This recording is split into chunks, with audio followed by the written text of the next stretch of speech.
What is up, guys? It is Quinn here, back with another video, and today we're going to continue going through our week 1 start sits. So I've already gone through the running back and wide receiver positions. If you guys have not seen those, go check it out after this one. But today it's going to be the quarterbacks, and the way I structure these videos, I go through every single week 1 matchup, so all 16 games. I feel like that's the best way for me to, get the information to you guys.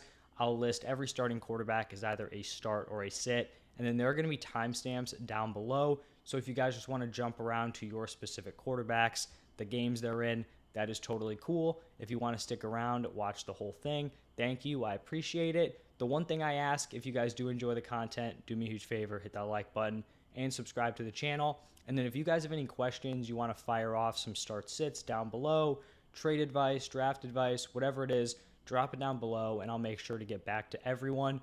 The only thing is, if you are asking like a start sit trade advice, just try to drop the scoring settings in there. So PPR, half point PPR, standard settings just helps me give you guys the best answer. But let's jump into the first game of the week. We have the Bills taking on the Rams, Thursday Night Football.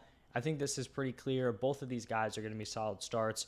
Obviously, Josh Allen, QB1, he's planted in your lineup. Even though it may be a tough matchup against the Bills, he is just an auto start if he's on your roster. And then for Matthew Stafford, people have kind of, faded off of him a little bit. He's had the elbow thing. I still think he's someone you're going to be able to trust week after week in your starting lineup as like a back-end QB1 play. Moving over to Sunday, we've got a divisional game between the Saints and the Falcons. These are actually two quarterbacks who I think could provide starting value at some point in the season. The issue is week 1, when we don't have bye weeks, there are 32 starting quarterbacks, so I can't be going out and giving like 18 of these guys starts. It's going to be more in like the 14, 15 range. So Winston's a guy who I like, but he falls more in that like 16, 17, 18 range. Marcus Mariota is a guy who can give you rushing upside, but we just haven't seen it.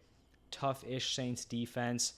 I just can't be starting either of these guys week 1. If you're in like a 10 or 12 team league and you're having to rely on Jameis Winston or Marcus Mariota week 1, something must have gone horribly wrong, at the quarterback position in your drafts. The next game, we have the Browns taking on the Panthers. This is going to be two pretty clear sits in my opinion. Jacoby Brissett, I don't think he's going to be providing much for fantasy. Baker Mayfield is someone who, maybe could be fantasy relevant down the stretch. Week 1 at this point, he's not a guy I'd have any confidence throwing into my lineup.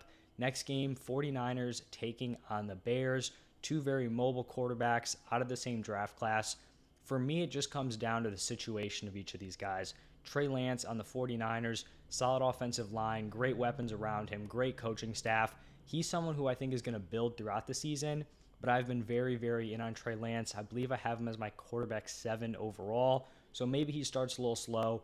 I still think he's someone who is totally startable this week. For Justin Fields, I also think he's someone who may build throughout the season.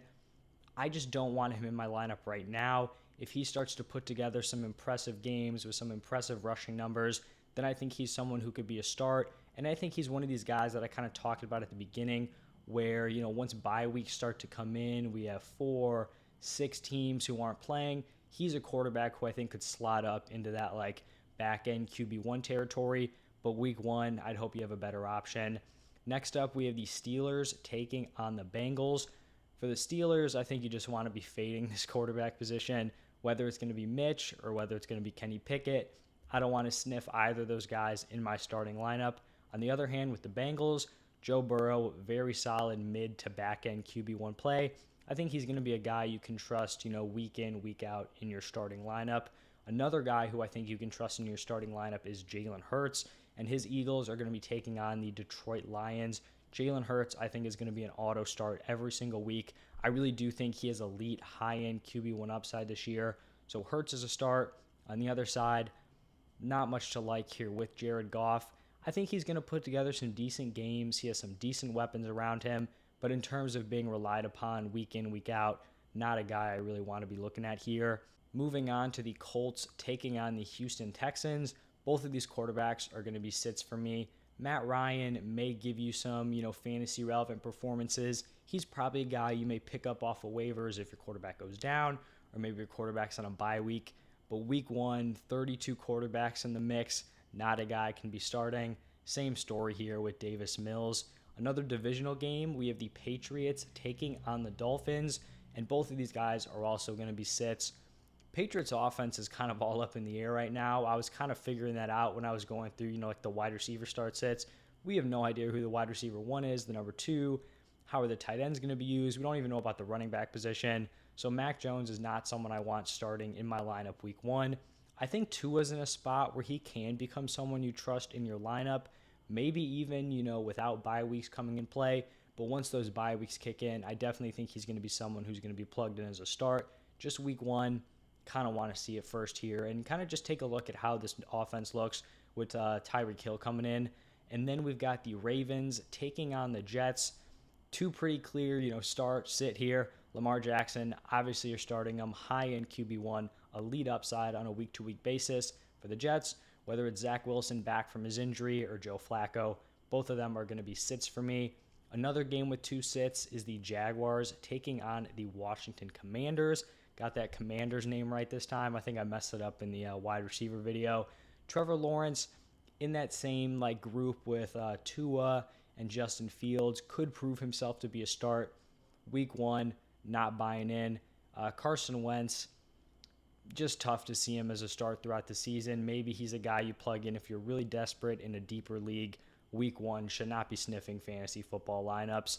Giants, Titans, 2 sits here also. Daniel Jones, Ryan Tannehill, both guys who are probably going to start off the season around QB 18 to QB 22 range. So maybe they prove themselves to be fringe starters.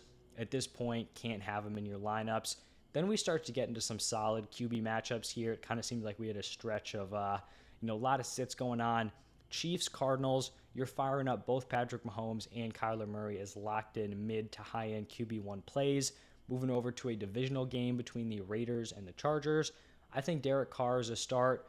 He's getting in that fringe of the QB 13 to QB 15 range, but I still think he's someone you can trust. This Chargers defense could be tough, but I think this game also has shootout potential on it.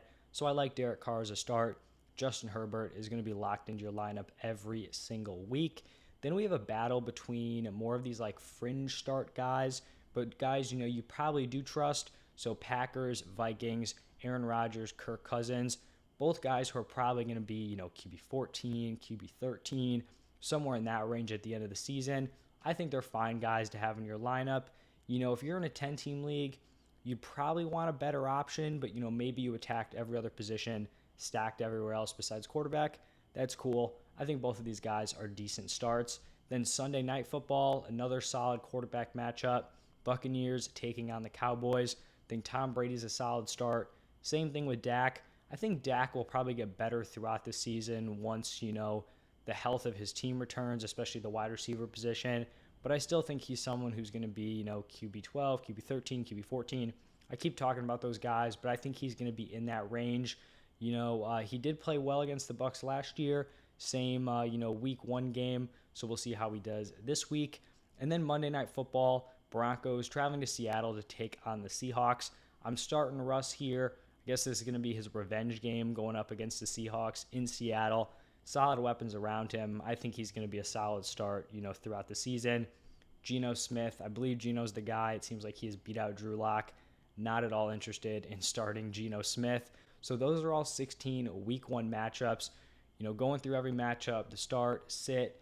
If you guys have any questions, drop those down below. Again, if you stayed all the way throughout the video, thank you. I appreciate it. Just do me a huge favor, hit that like button. And if you haven't subscribed, hit that subscribe button.